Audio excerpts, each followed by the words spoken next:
प्रिय बच्चों, कक्षा 12 की रसायन विज्ञान के क्लास में आपका स्वागत है।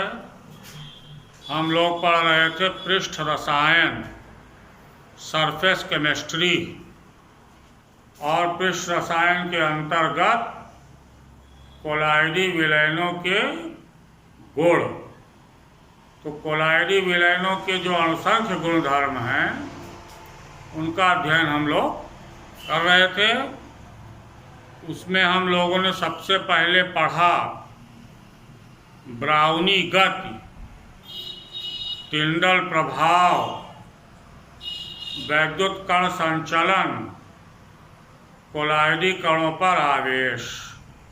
अब आज का गुण है पांचवा गुण, स्कंदन, कोआगुलेशन। तो इसकी परिभाषा क्या है? कोलाइडी कणों का बड़े आकार में होकर गुरुत्व के प्रभाव से नीचे बैठ जाना स्कंदन कहलाता है।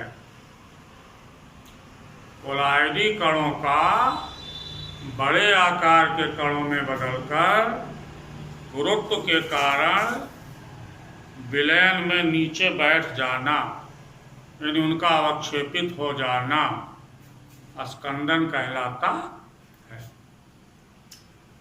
अब इस स्कंदन के बारे में हम लोग को ये जानना है कि स्कंदन कैसे होता, कौन कौन से कारण हैं जो स्कंदन के लिए उत्तरदायी होते हैं। तो स्कंदन का मुख्य कारण ये है कि कोलाइडी कणों पर जो समान प्रकार का आवेश होता है, वो आवेश किसी प्रकार से अगर आप समाप्त कर दें, उस आवेश को खत्म कर दिया जाए, तो वो कण एक दूसरे से जुड़कर बड़े कणों में बदल जाएंगे, और जब उनका आकार बड़ा हो जाएगा तो उन पर गुरुत्वाकर्षण बल कार्य करने लगेगा और वो नीचे बैठ जाएंगे, विलयन में नीचे बैठ जाएंगे। उसी क्रिया को हम लोग स्कंदन कहते हैं। तो इसके कई मेथड्स हैं स्कंदन के। पहला है गरम कर दीजिए। जब आप गरम करेंगे तो गरम करने से अणुओं की जो गति है वो बढ़ जाएगी। कोलाइडी कण भी गति करने लगेंगे तेजी से। तो इतना तेज गति करने लगेंगे, उनके बीच का जो प्रतिकर्षण बल है वो निष्प्रभावी हो जाएगा और वो कण एक दूसरे से चिपक जाएंगे और बड़े कणों में बदल जाएंगे। अब जैसे आपका सबसे बढ़िया कोलाइडी विलयन कौन सा है, जिसका अध्ययन हम लोग यहाँ करेंगे? मिल्क, दूध। दूध जब तक ठंडा रहता है तब तक उसमें स्कंदन नहीं होता है, लेकिन आप दूध को गर्म कर दीजिए और गर्म करके थोड़ा देर रख दीजिए तो उसमें जो वसा के कोलाइडी कण हैं वो ऊपर आ जाते हैं, मलाई बन जाती है, क्रीम। तो स्कंदन का एक उदाहरण। दूसरा तरीका है तेजी से हिला दीजिए। तेजी से हिलाने पर भी स्कंदन हो जाता है। जैसे दही है, दही को काफी देर तक आप मसते रहेंगे तो वो हिलता रहेगा पूरा, तो उसमें जो वसा के कण हैं वो मक्खन के रूप में अवक्षेपित हो जाएंगे, उनका स्कंदन हो जाएगा और वो हल्के होने के कारण ऊपर आ जाएंगे।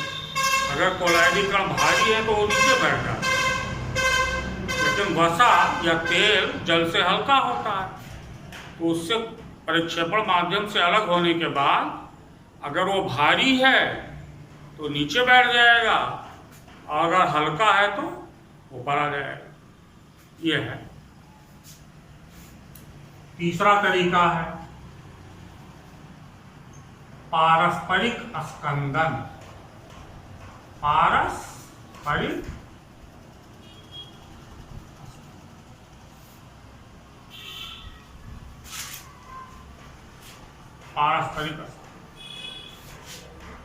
इसको कहते हैं म्यूचुअल कोआगुलेशन।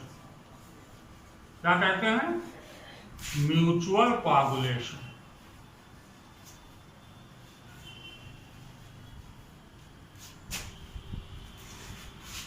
इसमें एक धनात्मक कोलाइड ले लिया जाता है, एक ऋणात्मक कोलाइड ले लिया जाता है और दोनों कोलाइडी विलयनों को मिला दिया जाता है। तो धनावेशित कोलाइड और ऋणावेशित कोलाइड के जो कण हैं वो आपस में मिलकर एक दूसरे के आवेश को समाप्त कर देते, निरावेशित हो जाते हैं। तो उनका आवेश समाप्त हो गया। जब उनका आवेश समाप्त हो जाएगा तो वो बड़ी आसानी से अवक्षेपित हो जाएंगे, यानी उनका स्कंदन हो जाएगा। जैसे मान लो आपने फेरिक हाइड्रोक्साइड का कोलाइडी विलयन लिया, किसका? फेरिक हाइड्रोक्साइड का कोलाइडी विलयन, ये धनात्मक है। ऐसा है धनात्मक, ऐसा है धनात्मक। अब इधर लिया आर्सेनियस सल्फाइड का कोलाइडी विलयन, ये कैसा है? ये ऋणात्मक है। कैसा? ऋणात्मक है। ये धनात्मक कोलाइड, कैसा है? धनात्मक कोलाइड है। और ये कैसा है? ये ऋणात्मक कोलाइड है, ऋणात्मक कोलाइड। अगर फेरिक हाइड्रोक्साइड के कोलाइडी विलयन में आर्सेनियस सल्फाइड का कोलाइडी विलयन मिला दिया जाए तो ये इसके धनावेश को समाप्त कर देगा, इसके धन आवेश को ये खत्म कर देगा और ये इसके ऋणावेश को खत्म कर देगा, समाप्त कर देगा, ऋणावेश। तो इसका परिणाम क्या होगा? दोनों के कोलाइडी कणों का स्कंदन हो जाएगा। आर्सेनियस सल्फाइड और फेरिक हाइड्रोक्साइड दोनों के कोलाइडी कण आकर यहाँ नीचे बैठ जाएंगे। तो इसको कहते हैं पारस्परिक स्कंदन। क्या कहते हैं? पारस्परिक स्कंदन। यानी विपरीत आवेश वाले दो कोलाइडी विलयनों को अगर मिला दिया जाए तो वो दोनों एक दूसरे का स्कंदन करा देते हैं और इसे कहते हैं पारस्परिक स्कंदन। ये हो गया आपका।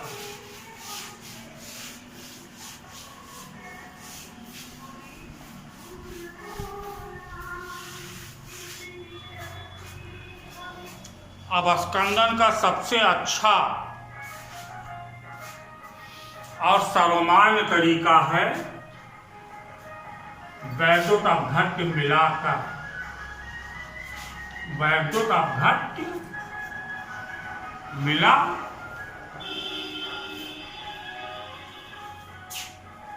अगर कोलाइडी विलयन में विद्युत अपघट्य मिला दिया जाए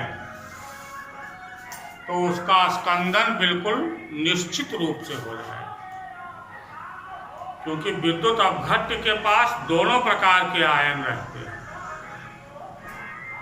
विद्युत अपघट्य के पास दोनों प्रकार के आयन होते हैं, धनायन भी होते हैं और ऋणायन भी होते हैं। यानी विद्युत अपघट्य एक प्रकार की दुधारी तलवार है। अगर आपने मान लो धनात्मक कोलाइड लिया और उसमें विद्युत अपघट्य मिलाया तो उसका ऋणायन धनात्मक कोलाइडी कण के आवेश को समाप्त कर देगा। वो क्या हो जाएगा? अवक्षेप के रूप में नीचे बैठ जाएगा। और अगर आपने ऋणात्मक कोलाइड लिया है तब क्या होगा?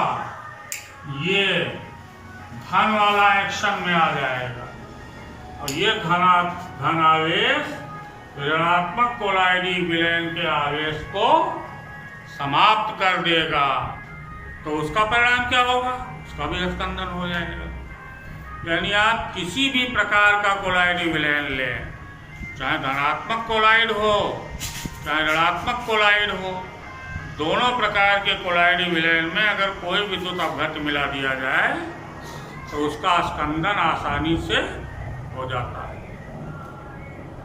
जैसे आपने दूध लिया, अब दूध में आप कोई विद्युत अपघट्य डाल दीजिए, जैसे मान लो नींबू डाल दिया, तो नींबू क्या है, नींबू में साइट्रिक अम्ल होता है, तो उसमें धनायन ऋणायन दोनों होते हैं, तो दूध क्या होता है, दूध फट जाता है।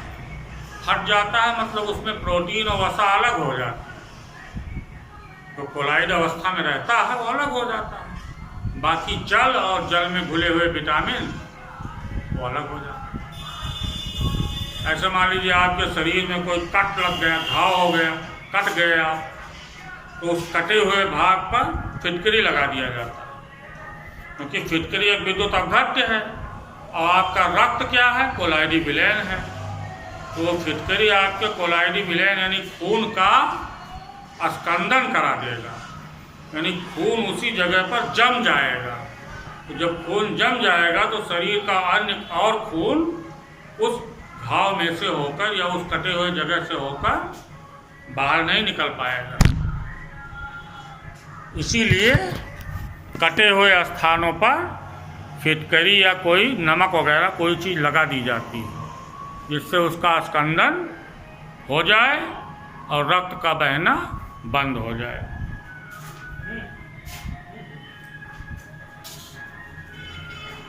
हाथ से बंद कर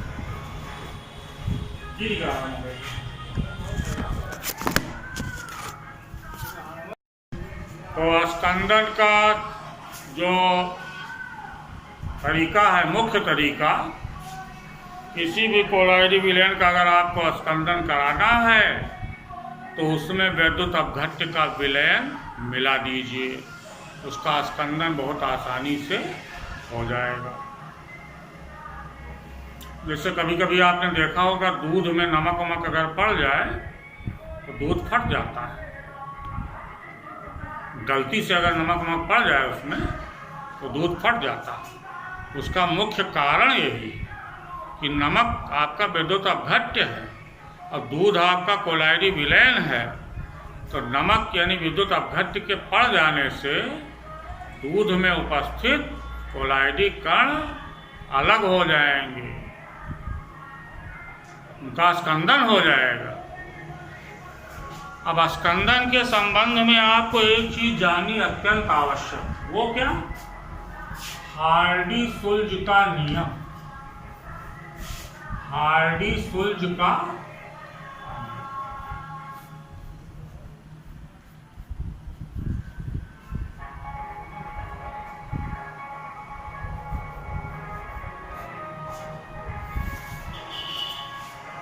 हार्डी-सुल्ज का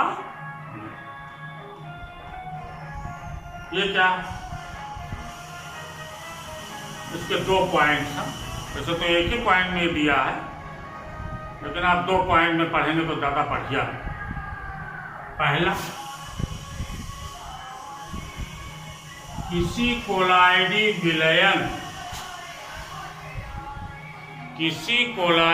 विलयन के स्कंदन में विद्युत अपघट्य का वो आयन भाग लेता है जिसका आवेश कोलाइडी कणों के आवेश के विपरीत होता है, इसे प्रभावी आयन कहते हैं।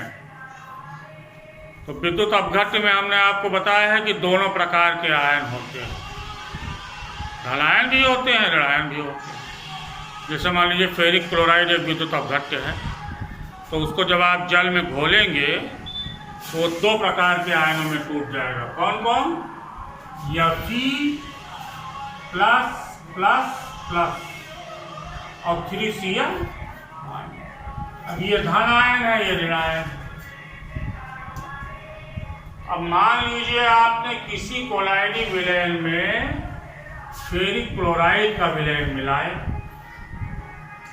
तो हार्डी-सुल्ज का ये कहना है कि अगर वो कोलाइडी कण ऋणावेशित है तो विद्युत अपघट्य का वो आयन भाग लेगा जिस पर धन आवेश हो, और अगर वो कोलाइडी का धन आवेशित है तो विद्युत अपघट्य का वो आयन भाग लेगा जिस पर ऋण आवेश। इसी को हम लोग कह रहे हैं कि किसी कोलाइडी विलयन के स्कंदन में विद्युत अपघट्य का वो आयन भाग लेता है जिसका आवेश कोलाइडी कणों के आवेश के विपरीत होता है। इसे क्या कहते हैं? प्रभावी आयन कहते हैं। क्या कहते हैं? प्रभावी आयन। अगर ऋणात्मक कोलाइड है तो धनायन प्रभावी आयन होगा, अगर धनात्मक कोलाइड है तो ऋणायन प्रभावी आयन होगा। यानी कोलाइडी कणों के विपरीत आवेश वाला आयन, कोलाइडी कणों के विपरीत आवेश वाला विद्युत अपघट्य का आयन प्रभावी आयन कहलाता है। और उस कोलाइडी विलयन में कोलाइडी कणों का स्कंदन वही विपरीत आवेश वाला आयन कराता है। यानी प्रभावी आयन ही स्कंदन की क्रिया को संपन्न कराता, पूरा कराता। दूसरा नियम क्या है?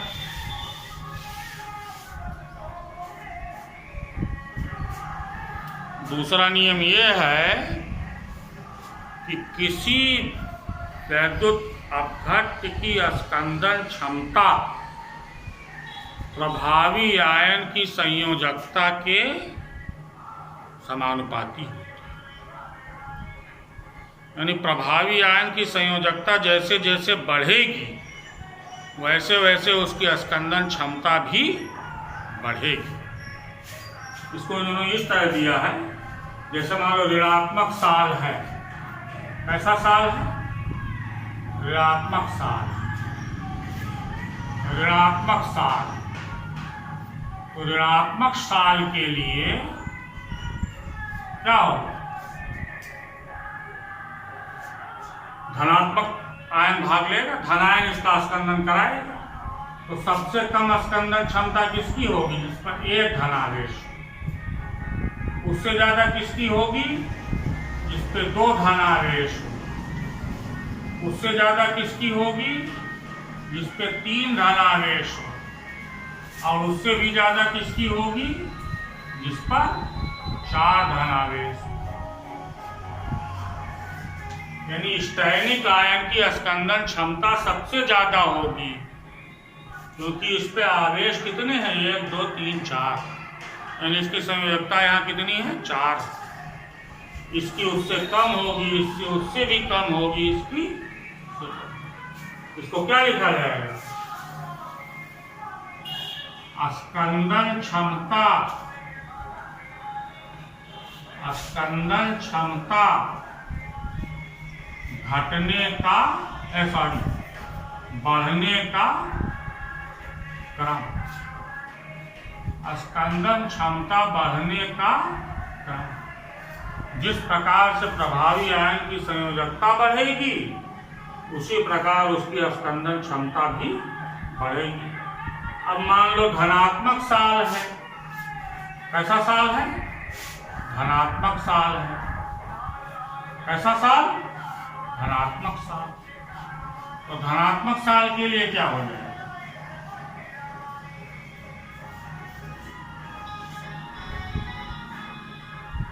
इसके लिए ऋणावेश विद्युत अपघट्य का ऋणायन भाग स्कंदन कराएगा। तो जिसपे एक चार्ज हो, एक संयोजकता हो, उसकी स्कंदन क्षमता सबसे कम। और जिसकी 2 हो, जिसपे 2 ऋणावेश, मान लो सल्फेट आयन, तो इसकी स्कंदन क्षमता ज्यादा होगी। अगर मान लो 3 ऋणावेश है, जैसे phosphate ion, PO4 minus minus minus, इसकी स्कंदन क्षमता और ज्यादा होगी। और 4 ऋणावेश वाले की स्कंदन क्षमता और ज्यादा और अधिक होगी। इससे ज़्यादा होता है 1 2 3 और 4। 4 वाले की स्पंदन क्षमता सबसे ज़्यादा होगी। तो जिस प्रकार से